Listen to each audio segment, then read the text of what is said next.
Yeah, so what I said, my topic will be about how we implement, how we make an AI product and deliver that to our users. Um, Actually, Lex gave us a really good introduction about the history and about what's AI about kind of the AI platform infrastructure available for us to use. And it is all on Earth like a software engineer. I hope most of you are background of software engineers or something related. We are the person to bring AI from lab to production.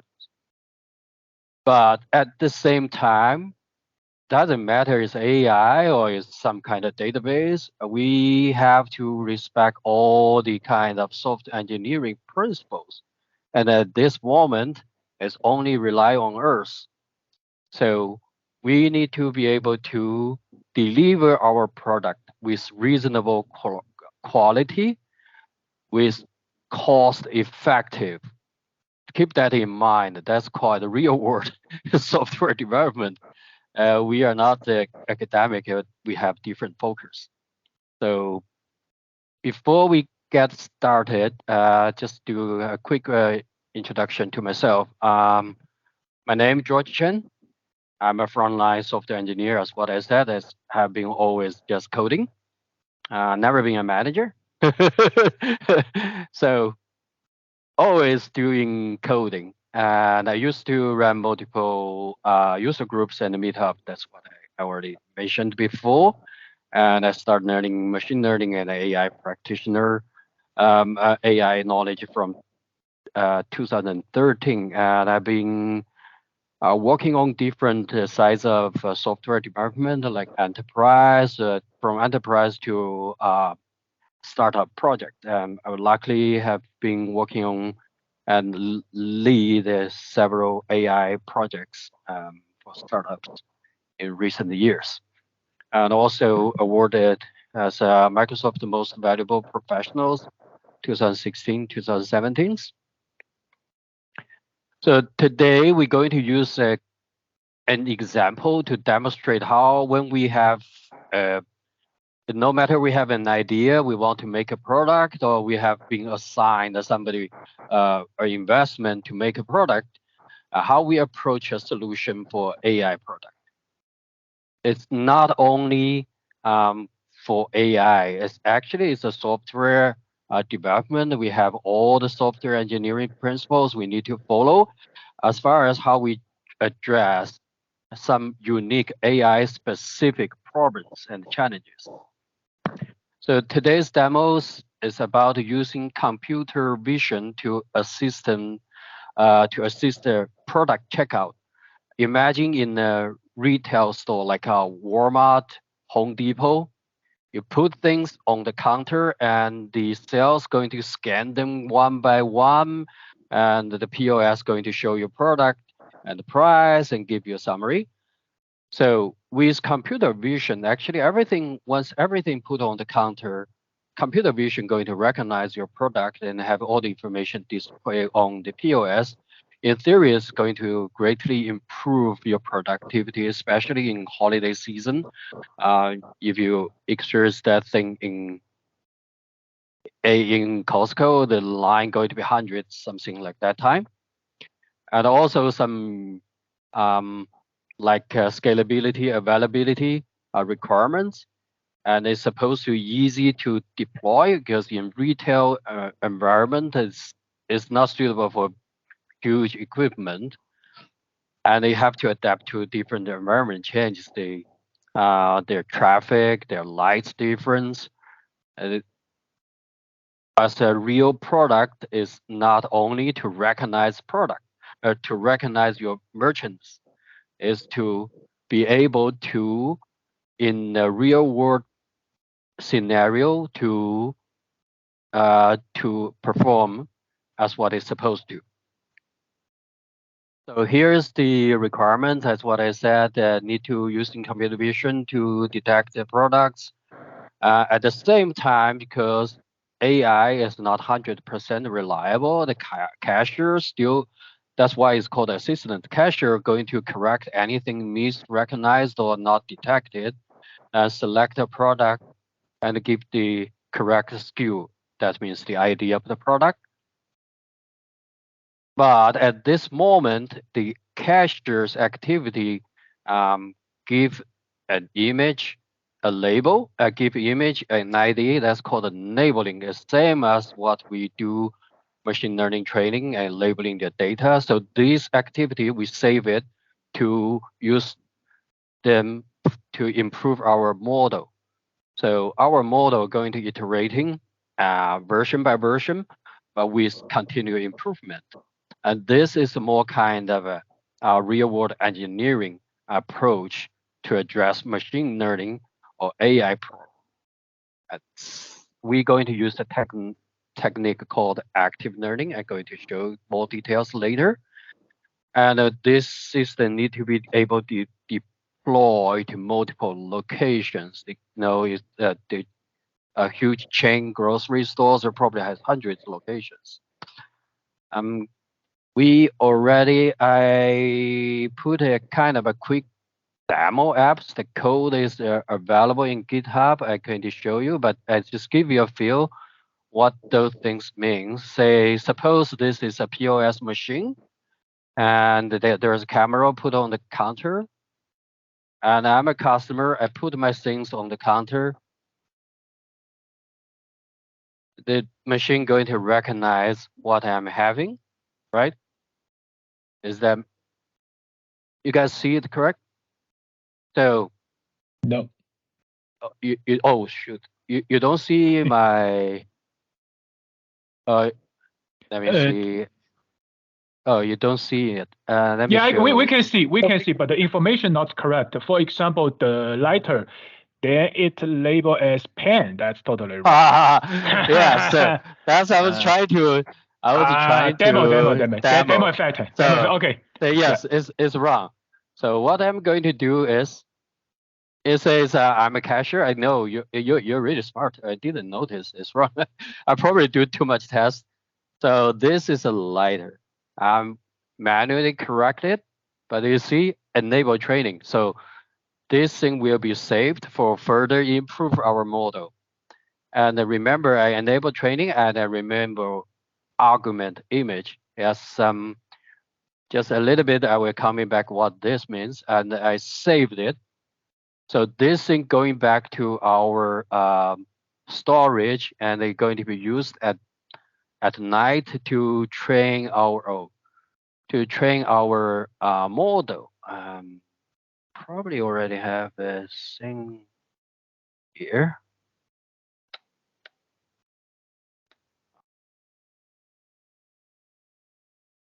Yeah, let's go back to the slide, and I'm going to go more details here. So that's the idea. You have something recognized, you have human interactions, and the human interaction going to be used to improve your model. So next time you can recognize the light as a light instead of pen.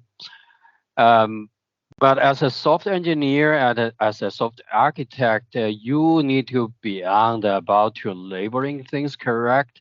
You have way more consideration, say cost. So a lot of people don't know how expensive to run AI. It's not only training, it's for inference as well. Inference is, so AI is two part. One is training, everybody knows. Another is called predict or inference. Just use a model to predict the result from your input. So in the real world AI application, cost is one of the major consideration you're going to have. One cost is associated with the hardware equipment. Another cost is about data, where you can collect your data and how much you're going to spend on clean your data as another one. And there's some kind of real world problem called model drifting. Model drifting means your training environment is kind of a different than your real world deployed production environment. Let's using example to explain the model drifting idea. So every credit card company, they have a kind of a fraud detection algorithm. So when you say you normally spend your credit card a month, probably 500, all of a sudden you spend one single for 10,000, it's going to trigger an alarm and they're going to text you, says, oh, we, we stopped your transaction because of normal, right? But after COVID, a lot of people change their habits instead of going to store, they go online to buy big items, and all of a sudden, a lot of credit card company, their fraud detection algorithm stopped working because it's always false alarm. Somebody used to spend 1,000 a month, now spend 3,000, 4,000. So this is called concept drifting. The concept of a model changed because about environment situation change. That's called concept drifting. Another drifting is called data drifting.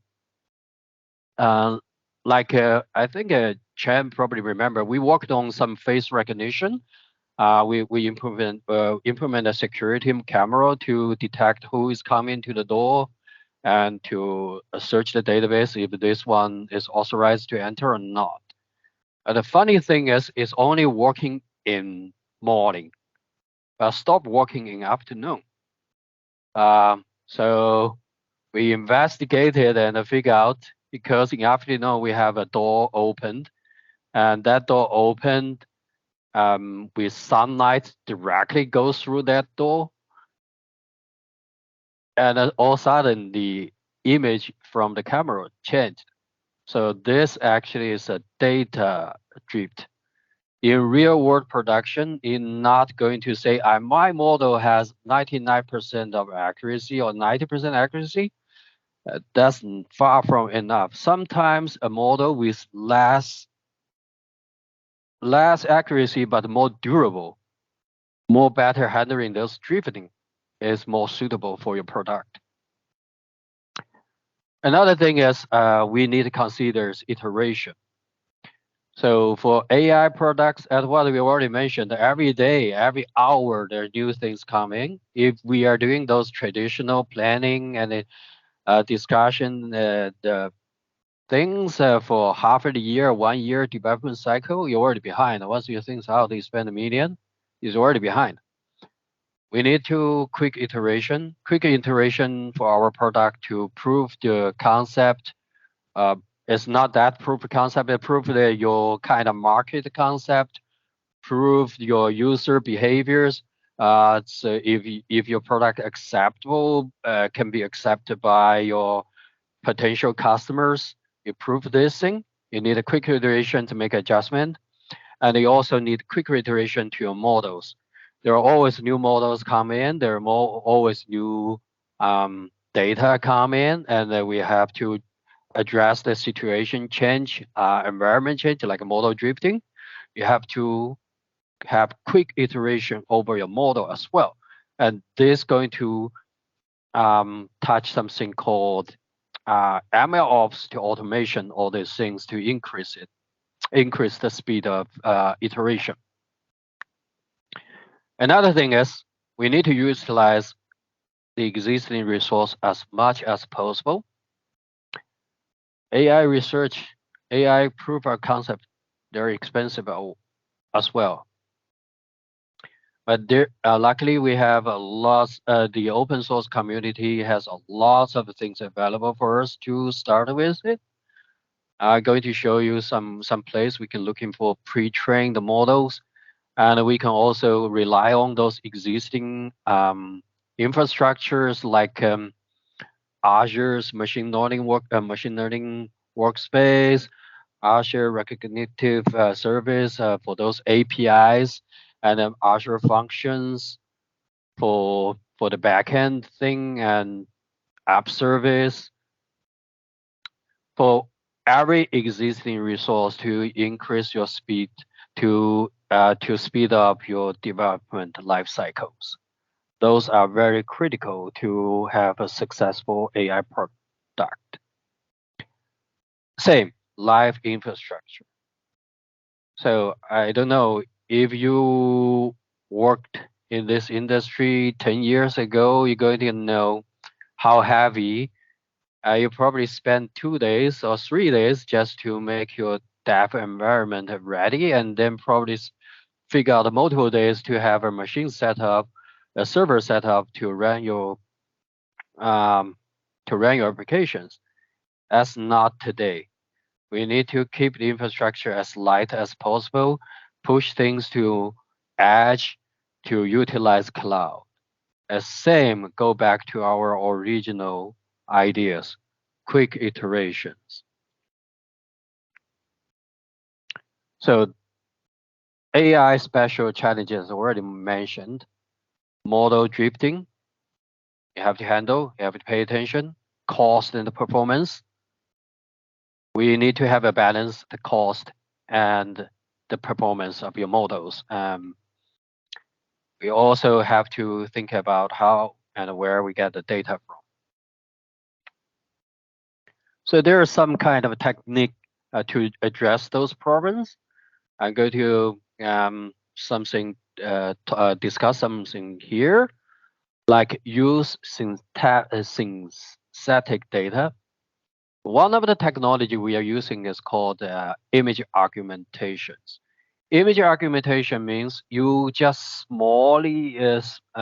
just change slightly your original image, like what we saw. I was taking the light, right? We're using image augment to turn the angle of the image a little bit, and probably flip the image a little bit.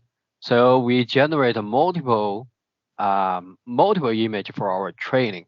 That save the cost of collecting and labeling things. And this technology is widely used for all the machine learning and AI uh, projects models. Also, another consideration is deliver AI to edge. Going to coming back later on this one, but the idea is, we know ChatGPT is a huge monster. Uh, it's said that Microsoft are running in a single rack with 10,000 A100 GPU. Give you ideas that the A100 GPU retail price is 20,000 each. No mention all the kind of a CPU and the networking, all the things.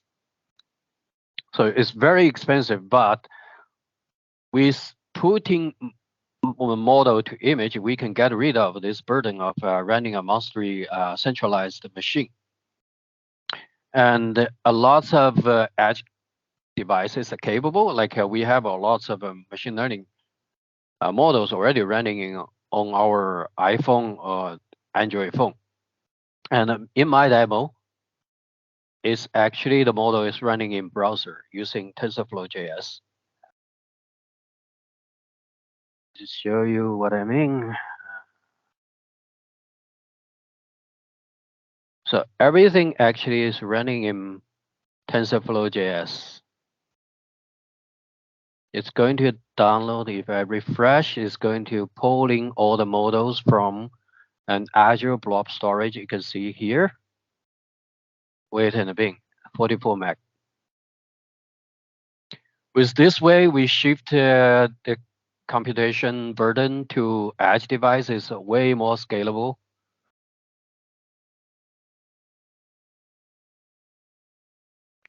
And as well as you get quick response time, you save the round trip to backend server. Everything passed here. There is drawback with edge devices because their computing power and their resources limited.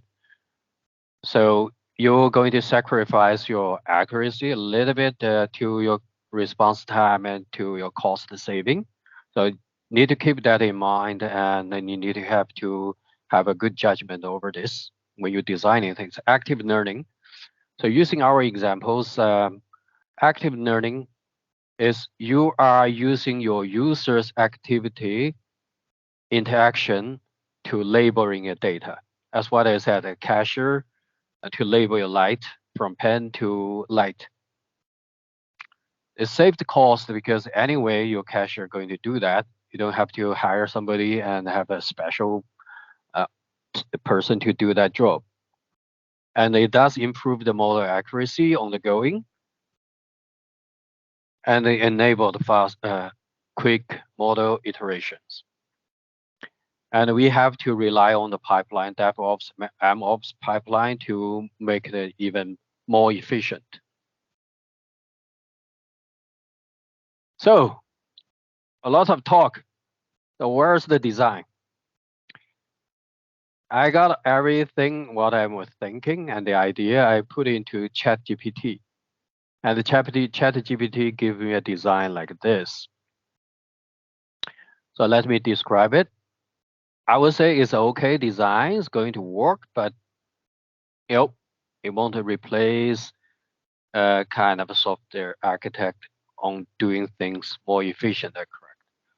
So here is we have a counter. We put products here, camera, take the image and send it over to the backend. We have a backend Azure function to call the vision service and pulling the data from the POS machine about the product informations. And here the training part. Once the cashier select an image and put the correct label, there are another service going to receive it and put into Azure storage. So there are several problems here, and AI didn't take considerations. Like what I said, data transportation from your POS to backend have to go 2 hops. And the image, all media, especially video and the image things, they're less efficient. You transport it over HTTP. And no matter, even you're using other things because you still have those response time and delay. Another thing is from here, we are pushing things to data storage without a processing. We're still using a service and we're still using the IO. We're still using the CPU and all these things you're going to pay for it. It's actually unnecessary. So as a software architect, we need to take consideration in cost effective, take consideration in effectiveness. So here is the revised design. We have the model running in the device. So we are using a TensorFlow JS, which is a pure JavaScript model, can be run in Node.js or run in your browser. Every recognition just happening here without a round trip to a backend service has greatly increased the response time and make things way more scalable. Another improvement, instead of going through a service, we are pushing things directly to Azure blob storage with the kind of Azure shared access signature. It's kind of security mechanism. Is get a temporary token and probably experiment in 2 seconds or 3 seconds. Good enough, you push the training data into the storage. So every night we have a kind of a scheduled job to pull everything from the storage and training a new model. And here is the active learning process. Once the model coming out, we go to measure the model's performance with some kind of matrix compared to previous model, and only when your model improved, we deliver it to a model storage, and once our POS can pull the things from your model storage. Compared to previous version, this one can greatly save the cost and actually improve the performance.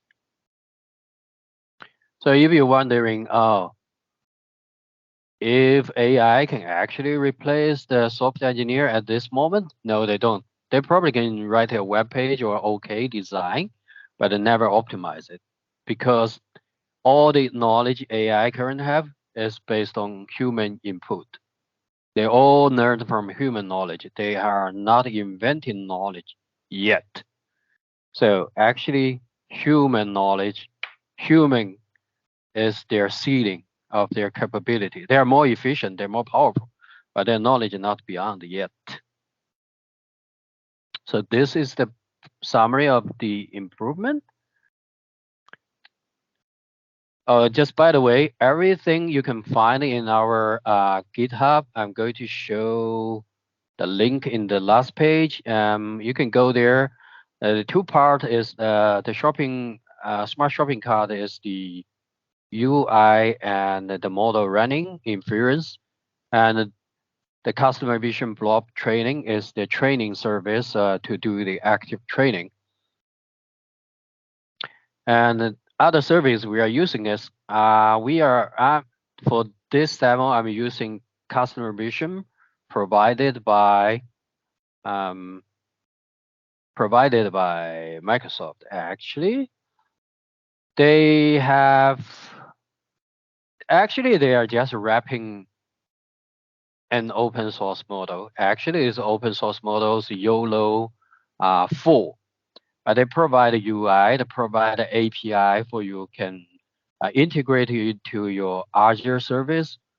It's very convenient to the enterprise, or you don't want to do all the plumbing work. Is very capable of performing this kind of task. I think when if you're interested, it's definitely worth to take a look.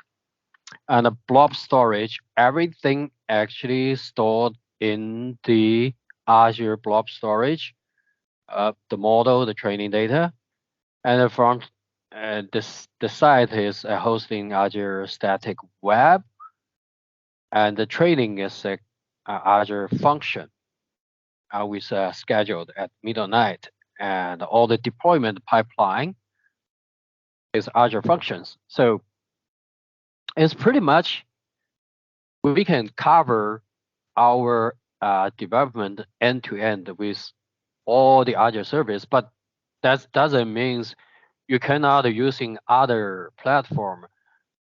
At this stage, if we want to do an MVP, you want to have your products delivered to your customer as quick as possible. It's a kind of wise idea, but when you scaling up and when you grow, and then it probably makes sense to host in your own GPU or data center, but that's something beyond what we are talking.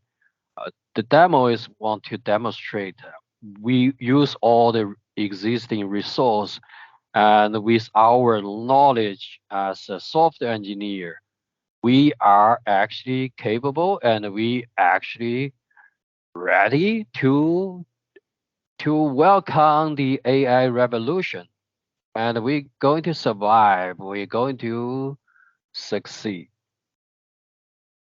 Also, if you want Hugging Face, if you want to get to know what's available, what all the models I can get, instead beyond the ChatGPT, they provide your web interface, but you not get hold on their real model.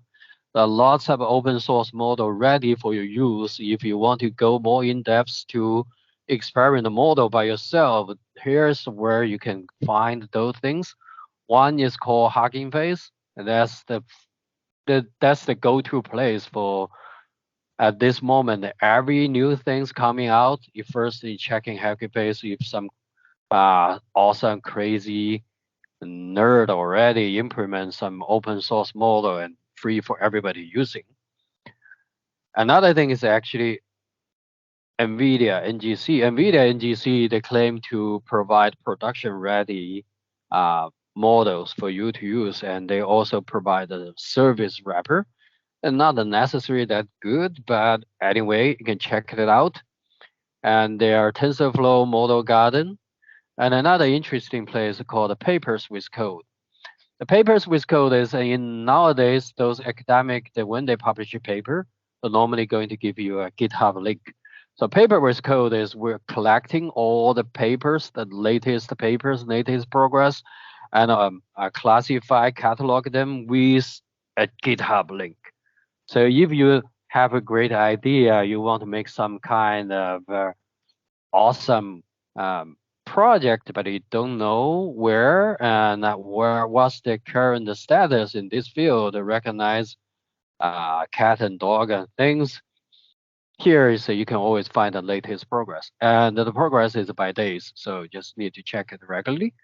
Another thing is the Twitter. Just go Twitter and follow those kind of Andrew Capacity and everybody, and you're going to get the latest information, and that's by hours because the change, the revolution is happening and is going faster and faster every day. So if you're interested in the, yes, if you are interested in the demo itself, here's you can find those code. Go there, and if you have any questions, you can go to, you can just leave your comment, questions in the issues. We're probably going to open some kind of a group chatting in our blog and in our website later. Yep. So, any questions so far?